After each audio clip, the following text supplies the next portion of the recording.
උදේ පාන්දර නැගිටපු ගමන්. උදේ පාන්දර නැගිටපු ගමන් නිින්දයි නොනිින්දයි අතර වෙලා. හරි එකපාර නැගිටින්නේ දැන් ආවි ඉන්නතයි කියලා. එනලාත් අන්න ඒ ටයිම් එකේදී අපි උදේ නැගිටපු ගමන් හිතනවා අපි ඕලෙල් විභාගෙට ගන්න මොන රිසල්ට් එකද කියලා. ඒතර මම ඒ කාලේ හිතුවා මම ගන්නවා A5යි B2යි C2ක් ගන්නවා කියලා.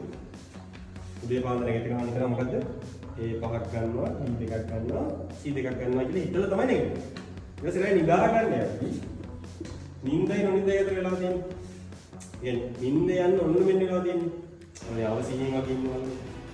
නිදිත් නෑ, ඇහැරලා නෑ. ඒ වෙලාවේදී ආයෙ හිතනවා මම A5යි B2යි C2ක් ගන්නවා. ඕක අකන්නව දිගටම හිතුවා. අන්තිමට මගේ රිසල්ට් එක මෙතන A5යි B2යි C2යි. මේ විදිහේ මොනෝවිද්‍යාත්මක ප්‍රශ්න ගත්තම නිින්දයි තමයි අහතිනන්ත සාමාන්‍යයෙන් උඩු හිතයි යටි හිතයි කියලා දෙකක් තියෙනවා අපි දැන් සාමාන්‍යයෙන් කතා කරලා තියෙනවා. ඔයාලගේ වචනේ උඩු හිත කියන්නේ මොකක්ද?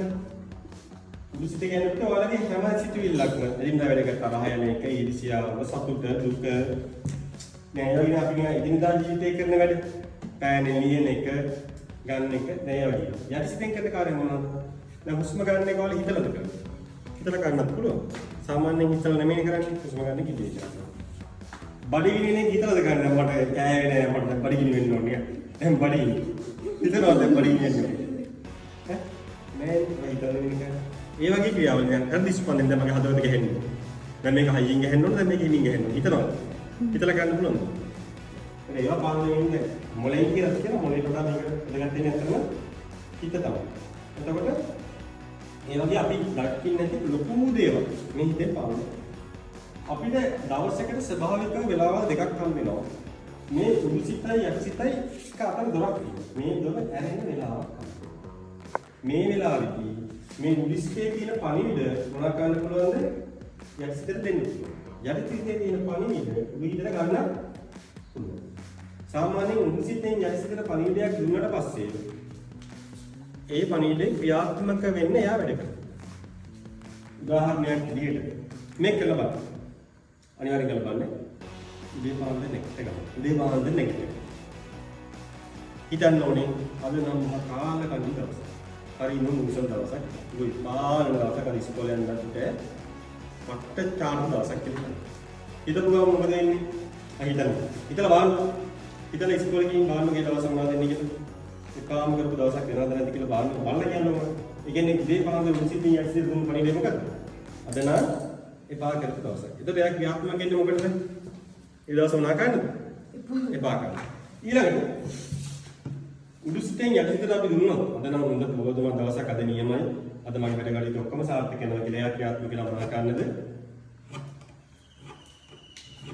දවස් සාර්ථක කරන්න. මම තියාගන්නේ දේ නැගිටලා ඉන්න පළවෙනි සිතුවිලි ටික තියෙනවා නේද? දවසම ප්‍රබෝධමත් කරන්නයි ජීවිතේ වෙනස් කරන්නයි ඒ සිතුවිලි ටිකට පුළුවන් බැරිද? පුළුවන්.